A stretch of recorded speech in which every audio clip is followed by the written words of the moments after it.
it's just not a real syndrome. What is not?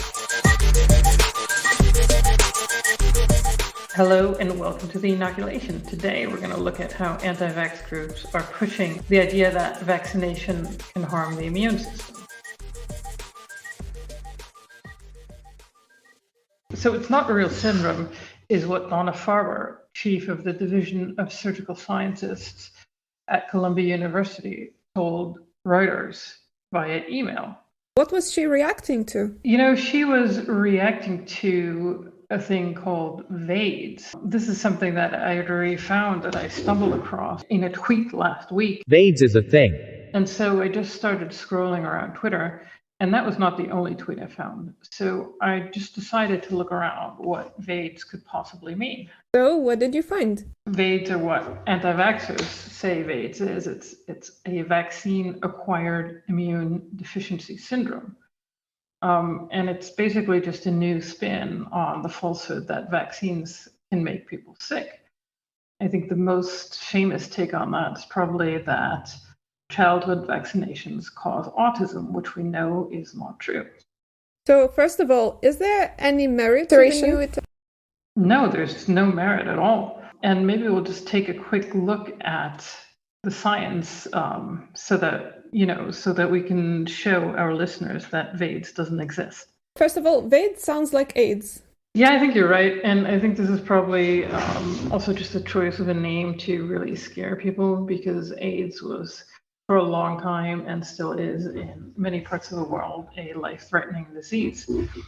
Contrary to AIDS, which is a real disease with real medicines to cure it, there's no scientific fact to back up the claim that VAIDS does exist. I see that there were fact checks on it back in December, so why are we looking at it now? Well, I think one, it's a really good example of how anti-vaxxers work, so how they actually take bits of factual information and weave them together into this one big falsehood. And it also shows how then these little falsehoods, they work their way into the mainstream, and then we have, politicians picking up on these anti-vax views to score points with voters. I thought only marginal Twitter accounts were making this claim, but a mainstream politician?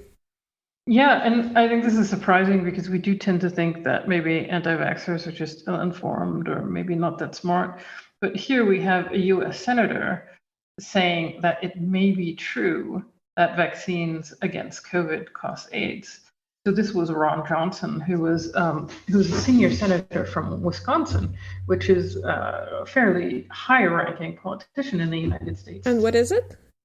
So basically, it's just a fabricated claim that COVID vaccines harm our immune system and deplete our body's defenses against illnesses. Are they just saying that, or do the anti-vaxxers have any proof?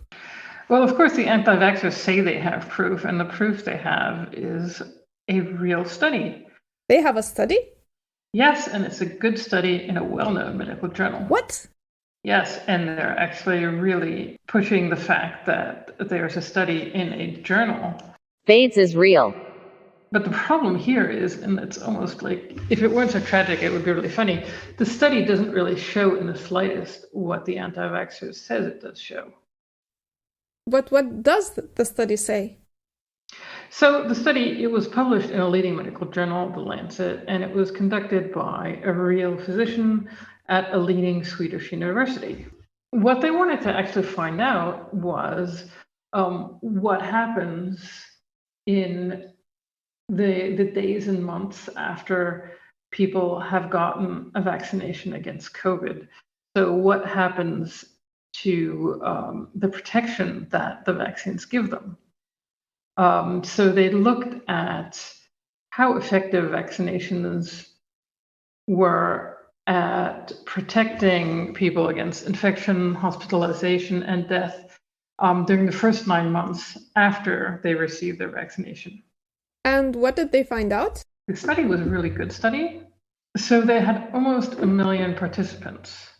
So 840,000 individuals who were fully vaccinated. And then they had the same number who were unvaccinated. And then They followed them for the 9 months after the second vaccination. And did they really find that the unvaccinated were better off than the vaccinated participants? No, not at all. Of course not. What they did see was that over time that the vaccine was less effective over 9 months. In the first month, there was still some effectiveness of about 90%, and then the effectiveness started waning. After 7 months, the effectiveness was basically non-detectable. Okay, but what actually I think is important, that the vaccines did continue to protect against people having to go to the hospital or people dying from COVID if they were vaccinated. Okay, so that's why we have the boosters. But what do the study findings mean? Well, what they actually did say, and this is what the researchers very clearly stated, is that you should get more vaccines. You should actually go get a booster. Not you shouldn't take a vaccine at all, but you should go out and get a booster. What?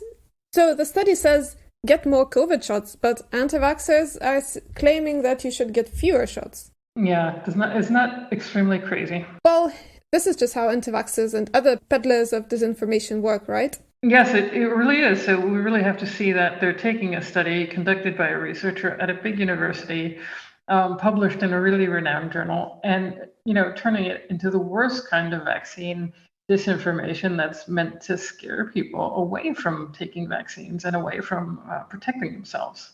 Isn't this what someone called malinformation? Right, and I think that was Brett Schaefer who talked to us last year. He's an analyst at the Alliance for a Secure Democracy. Look, I just dug out the clip. Let's listen to it. So what we've seen is just this sort of cobbling together selective bits of information to create a narrative that is damaging. And malinformation, in some ways, the most difficult to deal with because it exists technically in this sort of world of truth, or at least a sort of gray area of truth. And this is honestly, this is what we see with our own partisan news outlets, right? I mean, for the most part, they are not making up stories. There's just this intense sort of selection bias of the stories they cover to create this view of the world that they want to pass along to their audience, or that their audience is looking for. But the problem with this malinformation is when it is technically true, most of our measures to try to mitigate the effects of falsehoods are based on trying to highlight lies. So if you talk about fact checkers or labeling and all of these things that the social media companies have tried to do, it's hard to fact check and label a tweet that, again, it's sort of technically true, but you really need context there, and context takes a lot of explanation, and it's hard to get across to people. Okay, and where's this idea being spread? So we already talked about it last year with Seb Cubbon, who is a research analyst with a background in economics and international relations at First Draft. Okay, and what did he say last year? What did he tell us? Kind of actors that typically kind of evolve on these sort of more niche fringe communities and platforms try to get their content to be diffused on major social media platforms such as Facebook, Twitter, Instagram, YouTube, etc., and then also be reported on by mainstream media and kind of talked about by politicians, and it's kind of a model to try and alert on the dangers of potentially reporting on this stuff when you do have a large audience, because obviously you might inadvertently amplify the content itself. Who is pushing it? One of the people who's pushing it is Joseph Mercola. So he's basically one of the people who's been at the forefront of the anti-vaccine movement. What he does is he's made lots of money from selling so-called immunity boosters. He's one of the so-called disinformation dozen, the 12 people who push about 2/3 of all vaccine disinfo. Classic. So we can see the conspiracy spreading on Twitter, but its proponents are also using Substack and other newsletters and Facebook to transmit their views. Right, and so this is really what's quite dangerous, is that, of course, often newsletters are not edited, so there's no editorial oversight.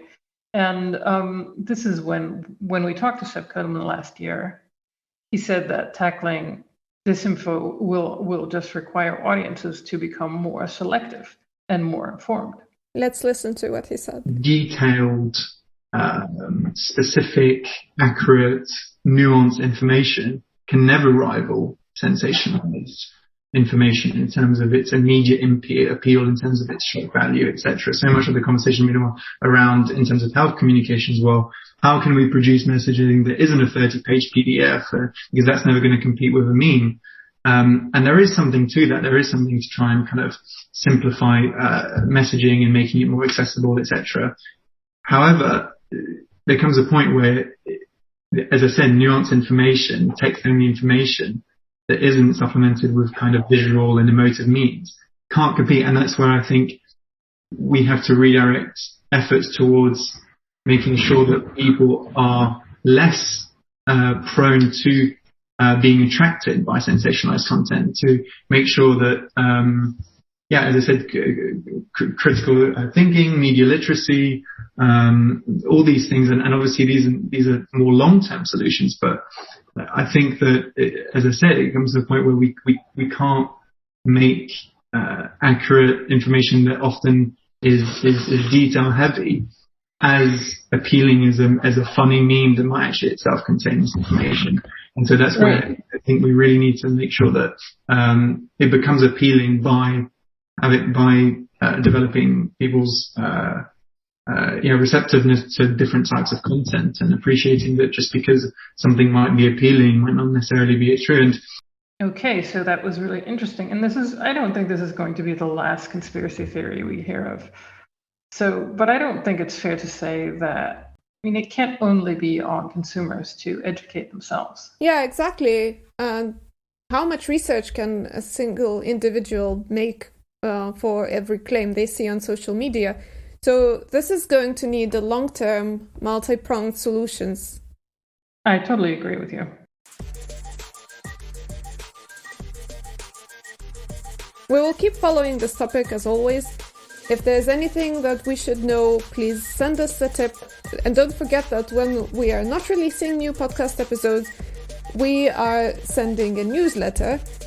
And our newsletter is very carefully verified, so do subscribe to it on our website at www.theinoculation.com. If you want to find our podcast, we are on Apple Podcasts, we're on Spotify, everywhere actually where you like to listen to podcasts. If you are looking for a transcript, the transcript is on our website, and that's www.theinoculation.com. Follow us on Facebook, Instagram, and Twitter. Thank you. Bye. Bye for now.